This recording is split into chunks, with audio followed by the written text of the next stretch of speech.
जय हिंद दोस्तों, कैसे हैं आप लोग। तो आज हम बात करने वाले हैं साल 2008 में आई एक हॉरर फिल्म द रुइंस के बारे में। फिल्म की स्टार्टिंग में हमें एक लड़की दिखाई जाती है जो कि बहुत ज़्यादा रो रही थी और उसे चारों तरफ अंधेरा था और उसे कुछ भी नज़र नहीं आ रहा था। वो अपनी जान की भीख मांगती है, लेकिन तभी कोई चीज़ उसे खींच के ले जाती है, जिससे उस लड़की की मौत हो जाती है। उसके बाद सीन शिफ्ट होता है और हमें कुछ दिनों बाद की कहानी दिखाई जाती है, जहाँ हमें दो कपल्स दिखाए जाते हैं जिनके नाम होते हैं Jeff, Amy, Eric and Stacey. और ये चारों मेक्सिको में होते हैं एक वेकेशन के लिए। वहीं पे एक मिथियास नाम का एक लड़का भी होता है जो कि एक जर्मन टूरिस्ट था, और जब वो उनके ग्रुप को देखता है तो वो उनसे बात करना चाहता है। तभी एमी को पता चलता है कि उसने अपनी ईयररिंग खो दी है, और मिथियास भी उसे ढूंढवाने में मदद करता है और उसे वो ईयररिंग मिल जाती है। वो लोग मिथियास से पूछते हैं कि वो कहाँ से है, तो वो उन्हें बताता है कि वो जर्मनी से अपने भाई के साथ यहाँ पर आया था, लेकिन उसका भाई एक लड़की के साथ एक अनजान जगह पर चला गया और तब से ही वो गायब है। और उसका लास्ट लोकेशन एक पुराने टेम्पल से आ रहा है, तो वो वहाँ पे जाने वाला है उसे ढूंढने के लिए। वो उन लोगों को भी वहाँ पे आने के लिए इनवाइट करता है और उन्हें बताता है कि वो टेम्पल बहुत ही बढ़िया है और सालों से कई सारे लोग उसे देखने के लिए आते हैं। ये सुन के वो चारों लोग डिसाइड करते हैं उसके साथ जाने का। तो वो उनसे कहता है कि उसका एक दोस्त दिमित्री भी है जो कि उनके साथ चलेगा, और वो कल सुबह यहाँ से वहाँ पे जाने के लिए निकल जाएंगे।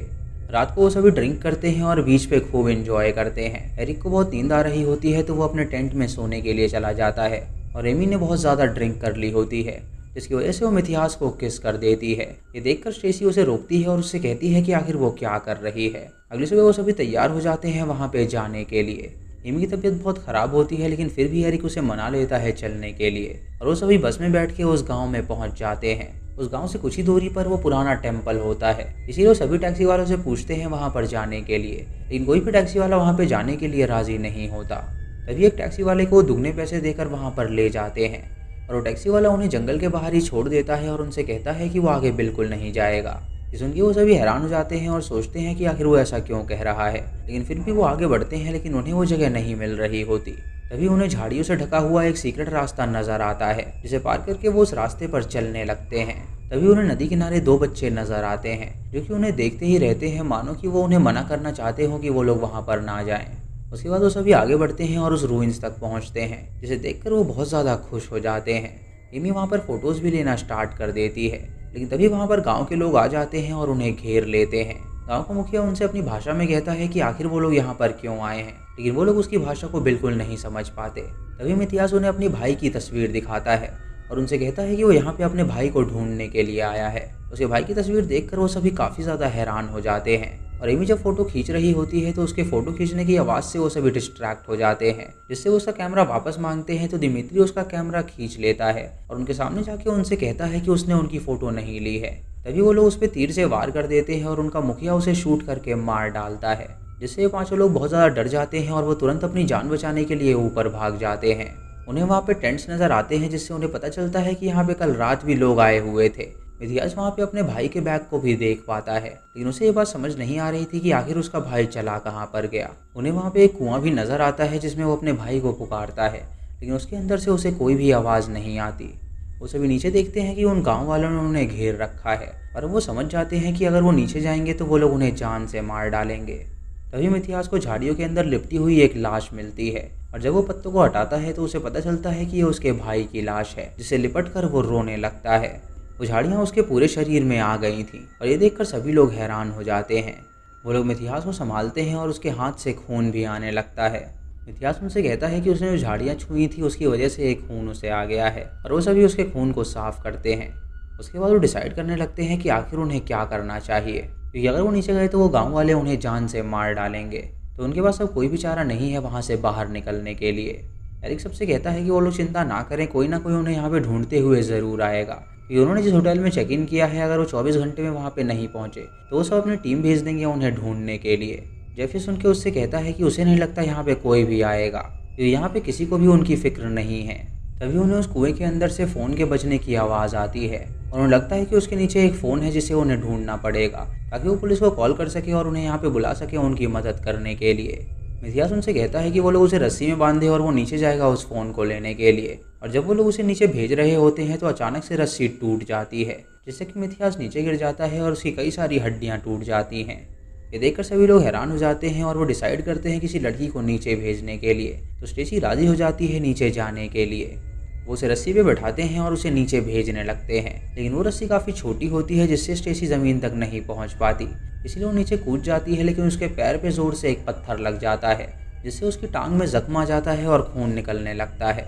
वो जोर से चिल्लाने लगती है और उन्हें बताती है कि वो भी इंजर्ड हो चुकी है और मिथियास के बारे में सबको बताती है कि उसकी हड्डी टूट चुकी है, जिसकी वजह से वो मूव भी नहीं कर पा रहा। उसके बाद वो लोग डिसाइड करते हैं कि वो लोग एक बेड बनाएंगे और उसके थ्रू वो एमी को नीचे भेजेंगे। एमी ये करने के लिए राजी बिल्कुल नहीं होती है और वो उन दोनों से कहती है कि उन्हें उन गाँव वालों से मदद मांगनी चाहिए। एमी तुरंत नीचे चली जाती है उन गाँव वालों से मदद मांगने के लिए, लेकिन वो गाँव वाले उस पर गन तान देते हैं और उससे कहते हैं कि वो दूर रहे। तभी जब वहाँ पर आता है और उसे समझाता है कि वो ऐसा बिल्कुल ना करे क्योंकि ये लोग उनकी मदद बिल्कुल नहीं करने वाले।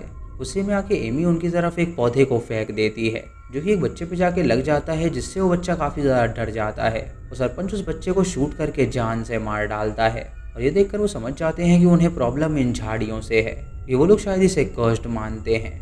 उसके बाद वो लोग एक बेड को तैयार करते हैं और रस्सी के थ्रू एमी को नीचे भेजते हैं और एमी और स्टेसी मिलकर मिथियास को उस पर लिटा देती हैं और उसे ऊपर ले जाया जाता है। उसके बाद वो दोनों भी ऊपर आ जाती हैं और वो सभी सोचने लगते हैं कि उन्हें मिथियास के साथ क्या करना चाहिए। वो सभी देखते हैं कि वो पूरी तरह जख्मी हो चुका है, जिसकी वजह से उसका जिंदा बचना बहुत ही ज़्यादा मुश्किल है। एमी स्टेसी का जब घाव देखती है तो वो उससे कहती है कि उसका घाव भी काफ़ी ज़्यादा गहरा है। तो स्टेसी उससे कहती है कि वो चिंता ना करे, वो ठीक हो जाएगी। अगली सुबह जब वो सभी उठते हैं तो एरिक एक झाड़ी की तरफ जाता है जहाँ उसे एक घड़ी नज़र आती है और जब वो झाड़ियों को हटाता है तो वो देखता है कि वहाँ पे एक कंकाल पड़ा हुआ है, जिससे वो समझ जाता है कि यहाँ पे सालों से लोग आ रहे हैं और सारे ही मारे जाते हैं। स्टेसी जब उठती है तो वो देखती है कि उसके पैर के घाव में वो झाड़ियाँ लिपट गई हैं। जब उसे निकाल रहा होता है तो उसके अंदर से कुछ कीड़े भी निकलते हैं, जिसे देखकर वो दोनों हैरान हो जाते हैं। तभी मिथियास उन्हें अपने पास बुलाता है और उनसे कहता है कि वो उसके पैरों को देखें। उसे ऐसा लग रहा है कि शायद कुछ चीज़ उसके पैरों को खा रही है। जब वो लोग उसका पैर देखते हैं तो उन्हें पता चलता है कि वो झाड़ियाँ उसके पैर को काट रही हैं, जिससे वो उसे छुड़ाते हैं और वो झाड़ियाँ वहाँ से पीछे हो जाती हैं। ये देखकर वो समझ जाते हैं कि वो जो प्लांट है वो बहुत ही खतरनाक है और वो जो प्लांट है वो इंसान का मांस खाता है। तभी उन्हें कुएं के अंदर से फ़ोन की घंटी की आवाज़ आती है, जिससे वो समझ जाते हैं कि उसके अंदर ज़रूर एक मोबाइल फ़ोन है। वो लोग एमी और स्टेसी को मशाल लेकर नीचे भेजते हैं ताकि वो लोग उस फ़ोन को ढूंढ के ला सकें। जब वो दोनों नीचे जाती हैं तो वो उस आवाज़ का पीछा करने लगती हैं और तभी उन्हें उस लड़की की लाश नज़र आती है जो कि हमें स्टार्टिंग में दिखाई गई थी। उस लड़की के हाथ में एक फ़ोन होता है, लेकिन जब वो उस फ़ोन को देखती हैं तो उस फ़ोन की स्क्रीन टूटी हुई होती है, जिससे वो समझ जाती है कि वो जिस फ़ोन को ढूंढ रही हैं वो ये फ़ोन नहीं है।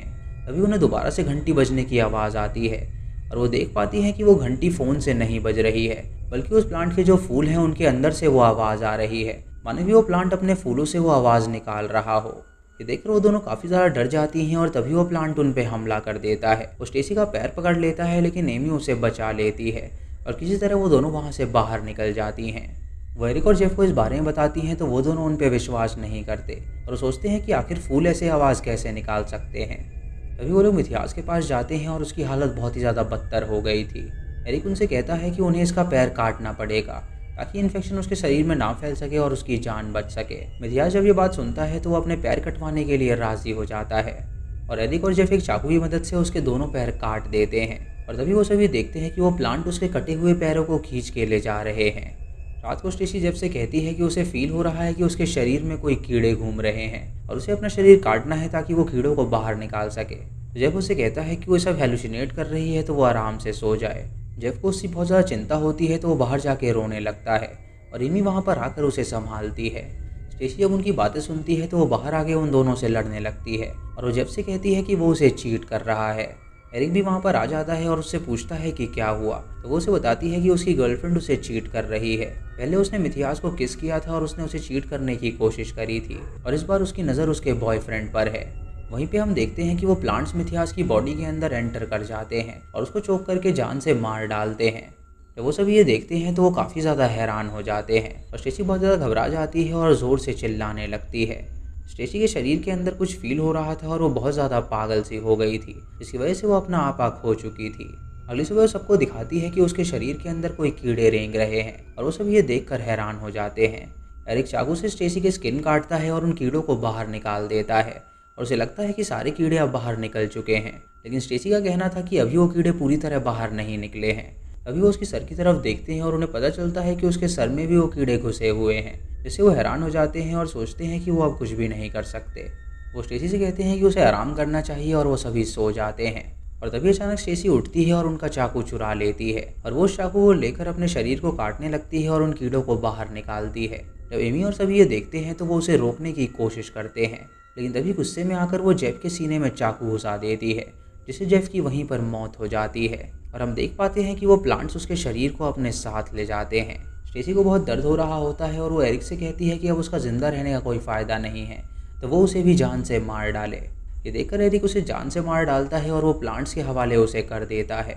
उसके बाद वो एमी के शरीर पे खून लगाता है और उससे कहता है कि उसके पास एक प्लान है, वो गाँव वालों को डिस्ट्रैक्ट करेगा और वो तुरंत यहाँ से भाग जाए। वो उसे मरने का नाटक करने के लिए कहता है और उसे लेकर वो गाँव वालों के पास जाता है और उसकी बॉडी को नीचे रख देता है और आगे बढ़ने लगता है ताकि गाँव वाले डिस्ट्रैक्ट हो सकें। जब गांव वालों की नज़र उस पर होती है तो एमी वहां से उठ के भागने लगती है और वो लोग एरिक को शूट करके जान से मार डालते हैं। उसके बाद वो एमी के पीछे पड़ जाते हैं उसे पकड़ने के लिए, लेकिन एमी अपनी जीप तक पहुंच जाती है और उसे स्टार्ट करके वो वहां से बाहर निकल जाती है।